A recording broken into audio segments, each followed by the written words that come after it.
শুধু দর্শক, জাতীয় মসজিদ বায়তুল মুকাররমের সামনে আমরা দেখতে পাচ্ছি স্টেডিয়ামের এই গেটটাই বিশ্রামাগার। তীব্র গরম শরীরের জন্য ক্ষতিকর, প্রচণ্ড গরমে স্বস্তি পেতে বিশ্রামাগারে আসুন। ব্যবস্থাপনায় বাংলাদেশ রেড ক্রিসেন্ট সোসাইটি এটা করেছে।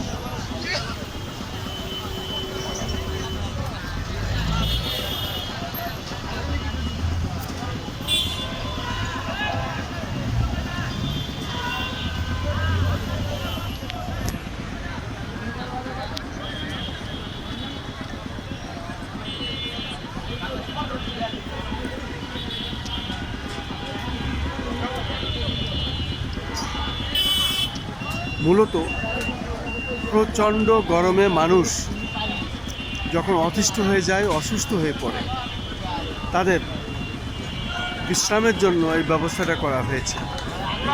আমরা দেখতে পাচ্ছি এখানে অনেকেই আসছেন, তারা বসছেন, ফ্যানের বাতাস আছে এবং এখানে ঠান্ডা হয়ে তারা আবার যার যার কর্মে তার কাজে আবার এগিয়ে যাচ্ছেন। এইভাবেই এই বিশ্রামাগারটি করা হয়েছে মানুষের উপকারার্থে। সুন্দর একটি বিষয়, যেটি গুলিস্তান এই এলাকার দিকে বায়তুল মুকাররম, জাতীয় মসজিদ বায়তুল মুকাররম, গুলিস্তানের দিকে স্টেডিয়ামের দিকে এই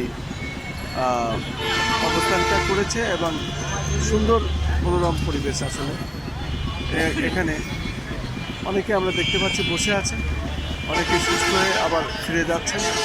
এইভাবে বিশ্রামাগারটি করা হয়েছে। আর মূলত এটা করেছে, এই বিশ্রামাগারটি করেছে বাংলাদেশ রেড ক্রিসেন্ট সোসাইটি। অবশ্য আমি খন্দকার মাসুদুজ্জামান, আমিও বাংলাদেশ রেড ক্রিসেন্ট সোসাইটির আজীবন সদস্য, তবে সেটি হলো ঝিনাইদহ জেলা ইউনিট। আজীবন রেড ক্রিসেন্ট সোসাইটির আমি সদস্য। আমার আরেকটি ভাই, সেও সাংবাদিক, আমিও সাংবাদিক, সেও আজীবন সদস্য, ঝিনাইদহ জেলা ইউনিট বাংলাদেশ রেড ক্রিসেন্ট সোসাইটির আজীবন সদস্য। এটা ভালো উদ্যোগ, তাই সেটা আমরা ভালোকে ভালো বলবো এবং সেটাই প্রচার করার জন্য আমি এসেছি। আমি খন্দকার মাসুদুজ্জামান, আমাদের 12টা ইউটিউব চ্যানেল, 2টা অনলাইন পোর্টাল এবং আমাদের সংগঠনের পক্ষ থেকে আমি এটা প্রচার করছি।